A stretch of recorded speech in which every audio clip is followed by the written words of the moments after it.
गुरु प्यारी साध संगत जी, गुड मॉर्निंग, नमस्कार जी। आप सब कैसे हो? आशा करती हूँ बाबा जी के श्री चरणों में अरदास करती हूँ कि मालिक की कृपा से आप सब बहुत खुश होंगे, मौज बहार में होंगे और अवश्य ही भजन सिमरन में होंगे। साध संगत जी, मैं हाजिर हूँ आज का विचार लेकर। साध संगत जी, एक संत रोज अपने शिष्यों को गीता पढ़ाते थे। सभी शिष्य इससे खुश थे, लेकिन एक शिष्य चिंतित दिखा। संत ने उससे इसका कारण पूछा।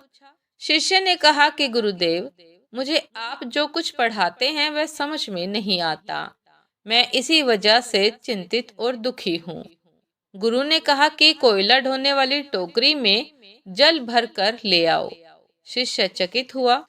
आखिर टोकरी में कैसे जल भरेगा? लेकिन क्योंकि गुरु ने यह आदेश दिया था, इसलिए वह टोकरी में नदी का जल भरा और दौड़ दौड़ पड़ा। लेकिन कोई फायदा नहीं हुआ।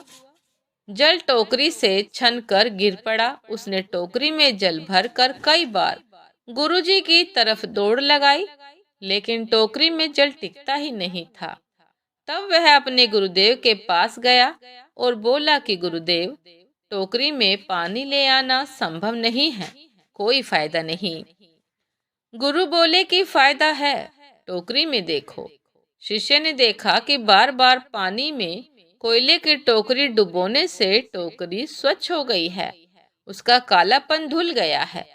गुरु ने कहा कि ठीक जैसे कोयले की टोकरी स्वच्छ हो गई है और तुम्हें पता भी नहीं चला, उसी तरह सत्संग बार बार सुनने से ही कृपा शुरू हो जाती है। भले ही अभी तुम्हारी समझ में नहीं आ रहा है, लेकिन तुम सत्संग का लाभ अपने जीवन में जरूर महसूस करोगे और हमेशा गुरु की रहमत तुम पर बनी रहेगी। इसीलिए साध संगत जी, सदैव सत्संग जाइए।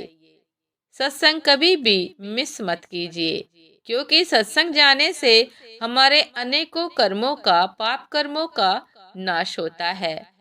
हमारे मन की कालिख दूर होती है और धीरे धीरे सदगुरु के प्रवचनों को सुनकर सही राह पर चलने का हमें रास्ता दिखाई देता है, सही राह दिखाई देती है।